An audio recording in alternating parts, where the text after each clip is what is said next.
Hey friends, welcome back to another wellness chat. Unfortunately, we are not outside today because I guess spring came back for a second go around and it is rainy and a little bit cool. It really feels like spring is back when it's supposed to be summer. Okay, so we are going to chat today about how my diet has changed and is changing from the experiences that I had doing the sugar fasting, sugar diet. Before we get into that, I want to say thank you to Element, who is the sponsor of the video today. Element, and if you guys have watched me for any length of time, you know that Element is a staple in our house. It is an electrolyte supplement. Let's see, there's that side. And it is our favorite electrolyte supplement. We use it every single day. And by we, I mean my kids, my husband, we all use it. It has been a game changer for my husband who works in building and construction. And on those hot days when he's working outside really intensely, he really relies on Element. It's made a huge difference for him. And it is a bonus that it tastes so delicious. This is the lemonade salt that is the limited edition summer flavor this year. It is really good. We have been enjoying it quite a bit. So if you want to try out Element and see if it's something that is right for you, especially now that we're getting into summer here, you can get a free sample pack just by using my link, drinkelement.com/indigo, drinklmnt.com/indigo. Click that link. There's a clickable link in the description. Place an order on the website for anything and you will automatically get a sample pack that has 4 different flavors in it, 2 of each of their most popular flavors, so you can try those out and see which ones you like the best. Thanks again to Element for sponsoring the video today, and now we're gonna get into the chat.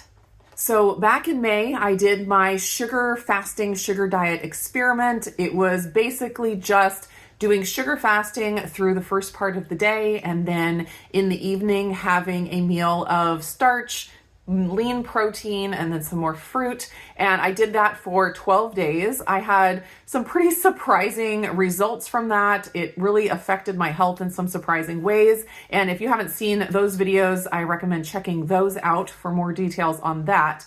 But the question I've been asked, which makes total sense, is, are you continuing with the sugar fast? What are you doing now? And so I just wanted to kind of go over what I'm doing now moving forward and then what I've been doing since I finished my sugar fast experiment because it has been about 4 weeks or so. And I will mention in here that I did lose about 6 pounds in those 12 days of the sugar fasting experiment. And I have kept those off for the last 4 weeks since then.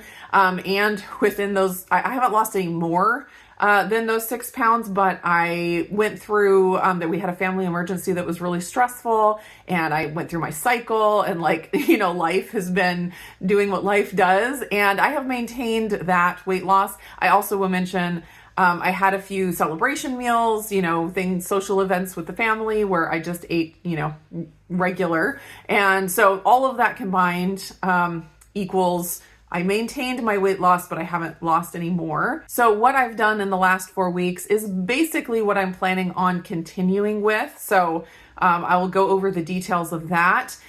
Basically, what I've decided to do is go on a high carb, low fat diet, which I never really thought I would say, but I have just really been challenged by a lot of things that I thought I knew.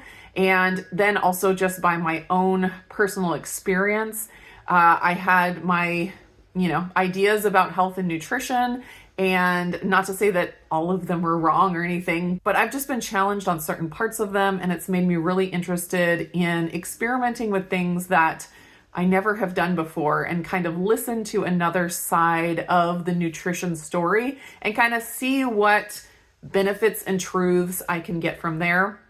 Because my approach to health and nutrition is not to just find one guru that I worship the ground they walk upon and do everything they tell me to do and believe that everything will be perfect if I just do what they say. I try really hard to keep an open mind and listen to a lot of different sources and kind of take what rings true to me at the time and apply to my life whatever kind of makes sense. And then after I do that, I have personalized data on how that affected me. And then I take from there and move forward and, keep doing that. Basically, it's like an ongoing thing. So that's kind of what I'm doing right now.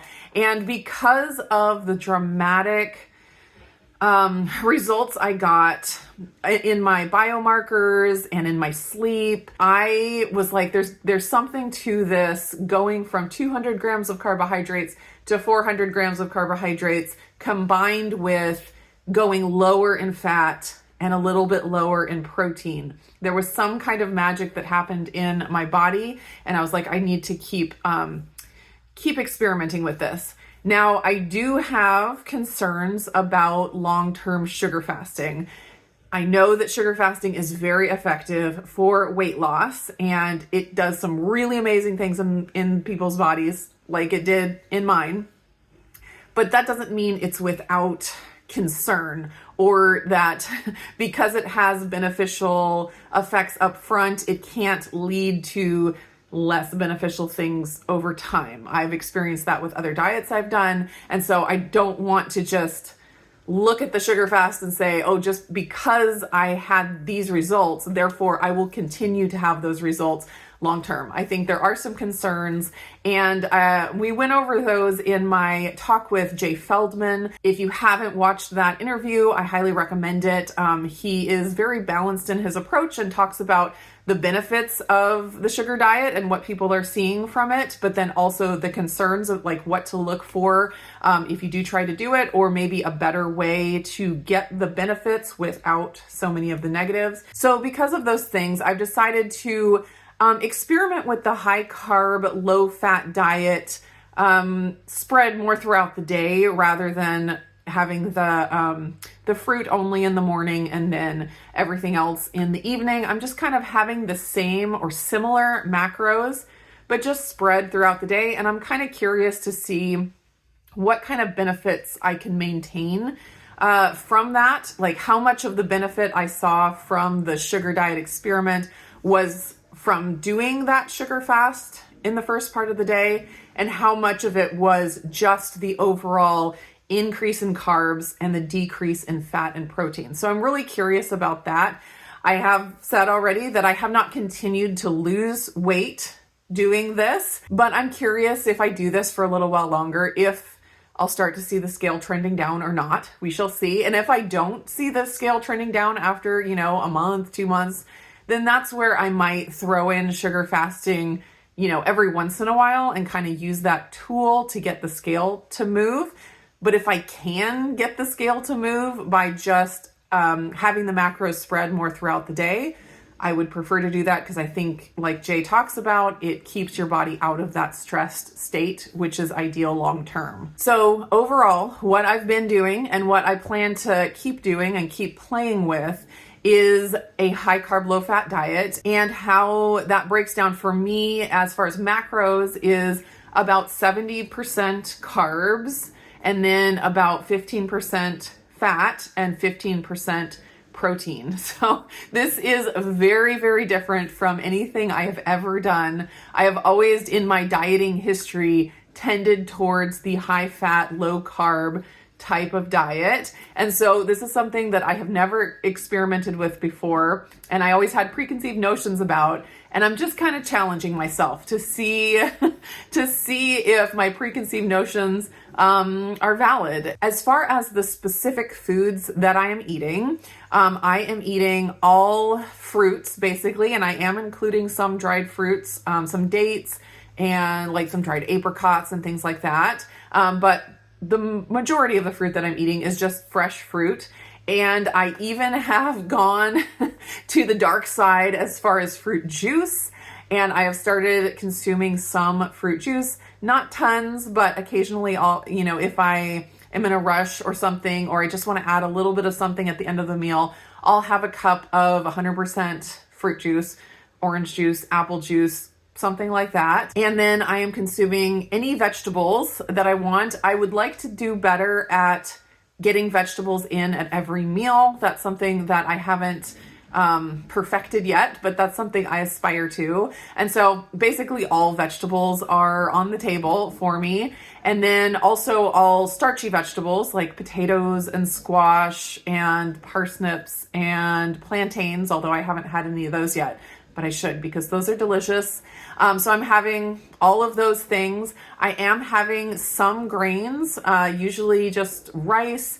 I've started having some sprouted oats, an occasional einkorn flour. I will make einkorn bread. I have a recipe video for that if anyone's curious about that. That's not something that I have all the time, but occasionally. I'm also eating all beans and legumes. Those are good. I also will use like chickpea pasta occasionally. And then I'm using sauces and spices. The sauces that I use sometimes have added sugar like barbecue sauce or teriyaki sauce, things like that.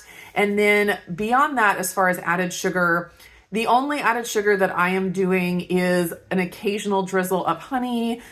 This morning I had some blackstrap molasses in my sprouted oats, and I might do some maple syrup, although I haven't really had that yet. But I'm not dumping a bunch of sugar on everything. I'm not adding sugar to juices or anything like that. I'm not drinking soda or processed food. I'm not eating candy, nothing like that. It's a very, very whole foods diet with a minimal amount of added sugar, primarily from natural sources like the honey.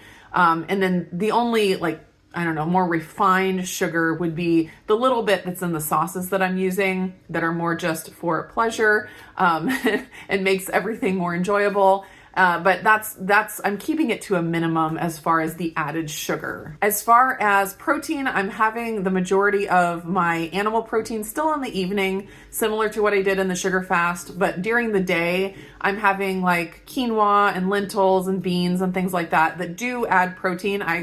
I'm surprised whenever I track and I'm like, oh wow, I got 20 grams of protein in that meal. I was not expecting that. But so I have that kind of through the main part of the day. And then I can have some, and some days I don't have any animal protein. Some days I have some in the evening. I've been playing with it, kind of see how I feel. And then as far as dairy, it's not like it's completely off limits. I will have it occasionally, but it's usually just like a tablespoon or two of half and half in my coffee because I am trying to still keep that fat percentage pretty low. And I'm not like adding cheese to things or drinking lots of milk or anything like that. I have really stopped buying heavy cream for the first time in I don't know how many years. So that's like often not even in my kitchen anymore, which is so crazy. But I do still have that occasional tablespoon or two of half and half in my coffee. And I am still having coffee, like 1 or 2 small mugs of coffee, usually one in the morning and one kind of mid-morning. I also will have an occasional square or 2 of dark chocolate, which is quite enjoyable, but it's something I keep really to a minimum because I am trying to keep the fat percentage low. But occasionally it's just nice to have a square or 2. And then, like I mentioned earlier, I am having occasional celebration meals. I'm trying to keep those to a minimum. But if it just goes along with our natural rhythm of life, it's usually kept to a minimum, no more than like once, maybe twice a week to have a celebration meal. And I do find that when I eat this way, this high carb way, when I do have a celebration meal, I don't have that knee-jerk reaction to like eat everything in the kitchen. Like I failed, so I might as well just eat everything and get back on the wagon tomorrow. It's extremely easy to just eat a reasonable amount and not even think twice about it. So that's been really nice. The last thing I'll mention in here is I am very, very aware of short-term effects versus long-term effects. And so I am trying to be really careful in watching my own body's responses to things and addressing any deficiencies or negative things that start to creep up, because just because you have a positive result in the beginning does not mean that you will continue to have that positive result if you do it, from here on out. And so I am trying to be really careful, trying to reap as many benefits as I can from this without incurring those long-term negatives. So that is something that I'm very aware of. And I know that a lot of you guys have concerns about this way of eating, and I understand that. Coming from a keto and low carb diet mindset, I mean, my entire dieting history since I was 19 years old, and I'm 41 now. Since I was 19 years old, I have been in the low carb space. So I know all of the comebacks from the low carb community about this kind of diet. So when I post a video like this, I get comment after comment after comment, and I could have written all of the comments basically, because I have been drenched in the keto world for years, literally decades actually. And so I hear that, and I hear the concerns, and I've had those concerns myself, and I still have those in the back of my mind, but I have to try something different because I also have experienced not getting the health and the benefits that I was supposed to get from living in the low carb world. That's going to be it for this video today. Thanks for hanging out with me for this wellness chat, and I will see you guys again in the next video.